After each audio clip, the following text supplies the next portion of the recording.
Hi hello friends, എല്ലാ കൂട്ടുകാർക്കും മൗനരാഗത്തിൻ്റെ പുതിയൊരു റിവ്യൂയിലേക്ക് സ്വാഗതം. അങ്ങനെ നമ്മുടെ സരയുവിനെ നല്ല രീതിയിൽ സ്നേഹിക്കുകയും അതുപോലെ തന്നെ സരയുവിന് വേണ്ട കാര്യങ്ങളൊക്കെ ചെയ്തു കൊടുക്കുകയും ചെയ്യുകയാണ് താര. സരയു ആണെങ്കിൽ തൻ്റെ അമ്മയെ ഇത്രയും നാളും അകറ്റി നിർത്തി ആ ഒരു സ്നേഹവും കാര്യങ്ങളും അവളും ആസ്വദിക്കുന്നുണ്ട്. അതുപോലെ തന്നെ ഒരു മകളെ പ്രസവിച്ച ഉടനെ തന്നെ തൻ്റെ അരികിൽ നിന്ന് മാറ്റിയ മകളാണ്. ആ മകളെ ഇത്രയും വർഷത്തിന് ശേഷം കിട്ടിയ സന്തോഷവും ആഹ്ലാദവും താരയുടെ മുഖത്തും കാണാനുണ്ട്.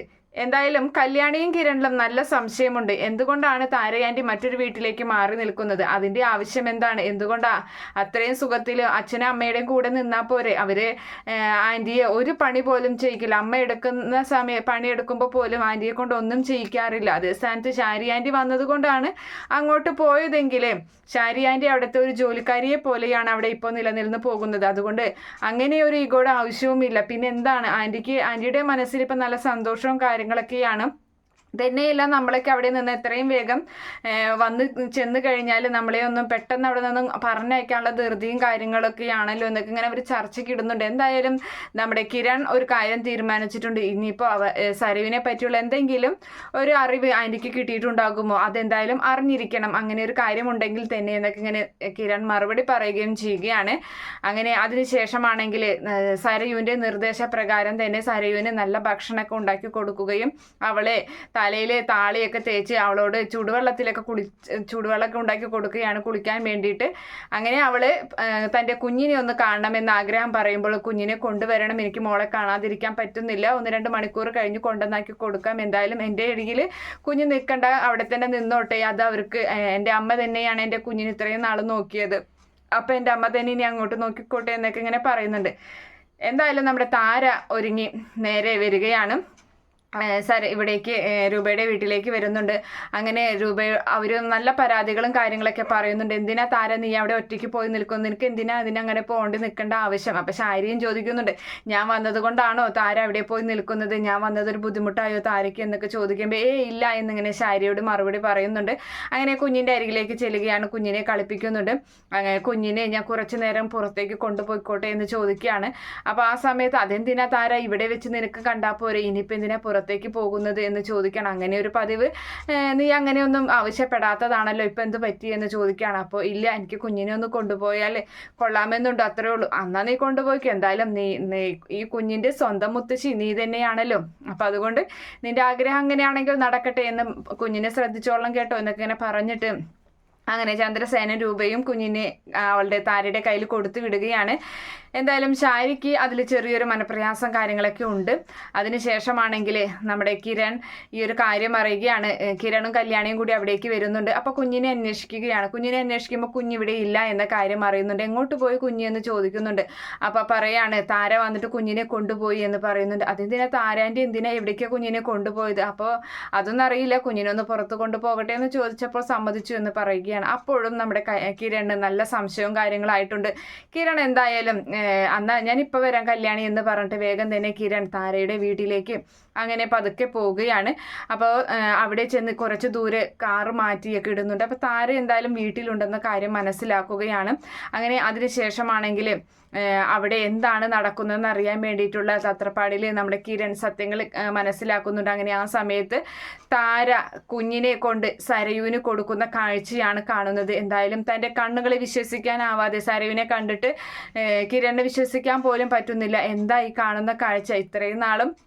ഇത്ര ദിവസമായിട്ട് തീ തിന്ന പോലെയാണ് കിരണൊക്കെ നടക്കുന്നത്, സരയുവിനെ കാണാത്തതിലുള്ള വിഷമത്തിൽ. അതുപോലെ തന്നെ പോലീസൊക്കെ തിരഞ്ഞുകൊണ്ടിരിക്കുകയാണ്. എന്നിട്ടും തന്നോട് ആൻറ്റി ഒരു വാക്ക് പോലും പറഞ്ഞില്ല, ഇവിടെ സരയു ഉണ്ടായിട്ട് പോലും അതെന്താ അങ്ങനെയെന്നുള്ള രീതിയിലൊക്കെ എന്തായാലും ആവുന്നുണ്ട്.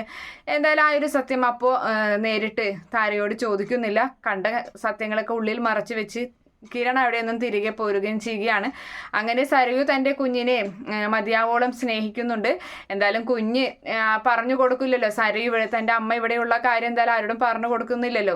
അതിനുള്ള അറിവും പ്രായവും കുഞ്ഞിനായിട്ടില്ല. ആ ഒരു ധൈര്യത്തിൽ തന്നെയാണ് സരയു നിൽക്കുന്നത്. അങ്ങനെ കുറേ സമയത്തിന് ശേഷം ഇനി കുഞ്ഞിനെ കൊണ്ട് കൊടുക്കട്ടെ എന്ന് താര ആവശ്യപ്പെടുകയാണ്. അപ്പോൾ ആ സമയത്ത് അവൾക്ക് ഭയങ്കര വിഷമാവുന്നുണ്ട് കുഞ്ഞിനെ അടർത്തി മാറ്റുമ്പോൾ. അപ്പോൾ കൊടുക്കാതിരുന്ന സംശയം വരുമോളെ എന്ന് പറയാണ്. അപ്പം ശരി അമ്മ കൊടുത്തോ എന്ന് പറയുന്നുണ്ട്. ഇതുപോലെ ഇടയ്ക്ക് എനിക്ക് കുഞ്ഞിനെ കൊണ്ട് കാണിച്ചു തന്നാൽ മതി എന്ന് പറയുന്നു. അങ്ങനെ കുഞ്ഞിനെയും കൊണ്ട് നമ്മുടെ താര വീണ്ടും അവിടേക്ക് പോവുകയാണ്. ശാരിയുടെ നമ്മുടെ രൂപയുടെ വീട്ടിലേക്ക് കുഞ്ഞിനെ കൊണ്ടു കൊടുക്കുകയും ചെയ്യുന്നുണ്ട്. അങ്ങനെ തിരികെ പോരുന്ന സമയത്ത് കിരൺ പറയുന്നുണ്ട്, ആൻറ്റി ഒന്ന് നിന്നേ എന്ന് പറയുകയാണ്. അപ്പോൾ എന്താ മോനെ എന്ന് ചോദിക്കുന്നുണ്ട്. ആൻറ്റിക്ക് സരയുവിനെ കാണാത്തതിൽ ഒരു വിഷമവും ഇല്ലേ എന്ന് ചോദിക്കുകയാണ്. അപ്പോൾ ഉണ്ട് മോനെ, എനിക്ക് നല്ല വിഷമമുണ്ടെന്ന് ഇങ്ങനെ ആംഗ്യ ഭാഷയിൽ പറയുകയാണ്. അല്ല, ഞങ്ങളുടെ ഉള്ള വിഷമം പോലും ആൻറ്റിയുടെ മുഖത്ത് കാണാനില്ല, അതുകൊണ്ട് ചോദിച്ചതാണ്. ആൻറ്റി ഇപ്പോൾ നല്ല ഹാപ്പി ആയിട്ടൊക്കെ നടക്കുന്നുണ്ട്, അതുകൊണ്ട് ചോദിച്ചതാ. പിന്നെ കുഞ്ഞിനെ എങ്ങോട്ടാണ് കൊണ്ടുപോയത് എന്ന് ചോദിക്കുന്നുണ്ട്. അപ്പം അത് വെറുതെ കറങ്ങാനായിട്ട് കൊണ്ടുപോയതാണെന്ന് പറയുന്നു. ആൻറ്റി കൊണ്ടുപോയിക്കോ, ആൻറ്റിയുടെ ചെറുമകൾ തന്നെയാണല്ലോ, പക്ഷേ ഞാൻ ചോദിച്ചെന്നേ ഉള്ളൂ. പക്ഷേ നമ്മുടെ സരയുവിനെ കുറിച്ചുള്ള അറിവൊന്നും കിട്ടാത്തത് എനിക്കെന്തോ ഭയങ്കര വിഷമാണ് എന്നിങ്ങനെ പറഞ്ഞപ്പോൾ ആ സമയത്ത് താരയെ ഇങ്ങനെ ചുറ്റി കളിക്കണ കാണുമ്പോൾ കിരൺ പറയുന്നുണ്ട്, ആൻറ്റി എന്തിനാ ഞങ്ങളോട് കളവ് പറയുന്നത്? ആൻറ്റിയുടെ വീട്ടിൽ സുരക്ഷിതമായി സരയുണ്ട് എന്ന് അറിഞ്ഞു കഴിഞ്ഞാൽ ഞങ്ങൾ എന്തെങ്കിലും കുറ്റപ്പെടുത്തുമെന്ന് വിചാരിച്ചോ എന്ന് ചോദിക്കുകയാണ്. അപ്പോൾ താര പറയുന്നുണ്ട്, അല്ല മോനെ, കൈ കുപ്പിക്കൊണ്ട് പറയണം, ഇല്ല മോനെ അങ്ങനെയൊന്നല്ല, കുഞ്ഞിനെ അവിടേക്ക് കൊണ്ടുവന്നു കഴിഞ്ഞാൽ സരയു എവിടെയുണ്ടെന്ന് നിങ്ങളോട് പറയരുതെന്ന് എന്നോട് ആവശ്യപ്പെട്ടു. അങ്ങനെ പറഞ്ഞു കഴിഞ്ഞാൽ അവൾ ഒരു പക്ഷേ അവിടെ നിന്ന് ഇറങ്ങിപ്പോകും. തന്നെയല്ല, അവൾക്ക് നിങ്ങളൊക്കെ ഫേസ് ചെയ്യാനോ നിങ്ങളൊക്കെ കാണാനുള്ള ഒരു ബുദ്ധിമുട്ടും കാര്യങ്ങളും അത്രയ്ക്ക് ദ്രോഹമാണല്ലോ അവൾ ചെയ്തിട്ടുള്ളത്. അപ്പോൾ അതുകൊണ്ടുള്ള ഒരു മാനസികമായിട്ടുള്ള പ്രയാസവും കാര്യങ്ങളും ഇനിയും എൻ്റെ മകളെ വീണ്ടും സമനില തെറ്റിയ പോലെ കാണാൻ എനിക്ക് ആഗ്രഹമില്ലാത്തത് കൊണ്ട് അവളുടെ ആഗ്രഹത്തിനൊത്ത് ഞാൻ നിന്നതാണ്, എന്നോട് ക്ഷമിക്കണം എന്നൊക്കെ ഇങ്ങനെ താര പറയുകയാണ്. അതിന് കുഴപ്പമില്ല ആൻറ്റി, ഇനി അങ്ങനെ തന്നെ നിന്നോട്ടെ, എന്തായാലും അവൾ ആൻറ്റിയുടെ അരികിൽ സുരക്ഷിതമായുണ്ടല്ലോ, ഞങ്ങൾക്കതിൽ ആശ്വസിക്കാം, ഞങ്ങൾക്കതിൽ സന്തോഷം മാത്രമേ ഉള്ളൂ. ഇനിയിപ്പോൾ അവൾ അറിയാൻ വേണ്ട ആൻറ്റിയുടെ അരികിൽ അവൾ ഉണ്ടെന്നുള്ള ഞങ്ങൾ അറിഞ്ഞു എന്ന കാര്യം അവൾ മനസ്സിലാക്കുകയും വേണ്ട, അങ്ങനെ തന്നെ പൊക്കോട്ടെ, അവൾ കുഞ്ഞിനെ കാണാനാണില്ലേ, അപ്പോൾ അവൾ ആവശ്യപ്പെട്ടിട്ടായിരിക്കില്ലേ കുഞ്ഞിനെ കൊണ്ടുപോയതെന്ന് ചോദിക്കുമ്പോൾ അതേ എന്ന് പറയുകയാണ്.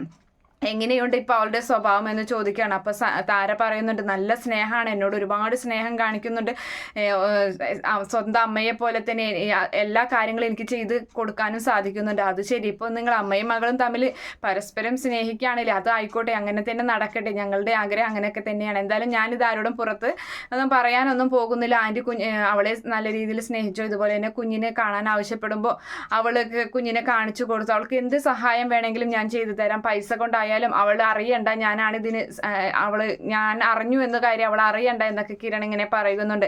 എന്തായാലും ചന്ദ്രസേനോട് ഈ ഒരു കാര്യം അറിയിക്കുകയാണ്. പിന്നെ പോലീസിനെയും അറിയിക്കുന്നുണ്ട്, കാരണം പോലീസിനെ കബളിപ്പിക്കുന്ന പോലെയാണല്ലോ അവരെ അറിയിച്ചില്ലെങ്കിലും.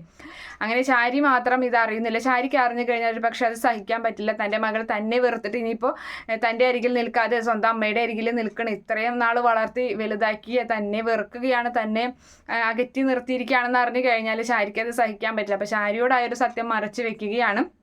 എന്തായാലും അതിനുശേഷമാണെങ്കിൽ നമ്മുടെ അതുപോലെ തന്നെ അങ്ങോട്ട് മുന്നോട്ട് പോവുകയാണ്. അതിനിടയിൽ എല്ലാവരും വിശ്വസിച്ചു കൊണ്ടിരിക്കുന്ന സ്റ്റെഫി ഉണ്ടല്ലോ, സ്റ്റെഫി അവൾ ആരാണെന്നുള്ള സത്യം കല്യാണിയും കിരണും തിരിച്ചറിയുന്നുണ്ട്. അവള് ഗംഗയുടെ കാമുകിയാണെന്നും ഗംഗ പറഞ്ഞിട്ടാണ് അന്ന് കൺസ്ട്രക്ഷൻ്റെ കാര്യം പറഞ്ഞ കല്യാണിയെയും കാർത്തികയെയും വിളിച്ചു കൊണ്ടുവന്നതും അതുപോലെ തന്നെ വിക്രം അവരെ കൊല്ലാൻ വേണ്ടി വന്നതും സ്റ്റെഫിയുടെ പ്ലാനിങ് ആയിരുന്നു എന്ന കാര്യങ്ങളൊക്കെ തന്നെ എല്ലാവരും മനസ്സിലാക്കുന്നുണ്ട്. എന്തായാലും കാത്തിരുന്ന് കാണാം. ഈ റിവ്യൂ ഇഷ്ടപ്പെടുകയാണെങ്കിൽ ഈ ചാനലിൽ നിന്ന് സബ്സ്ക്രൈബ് ചെയ്ത് സപ്പോർട്ട് ചെയ്യുക. Okay friends, by, thank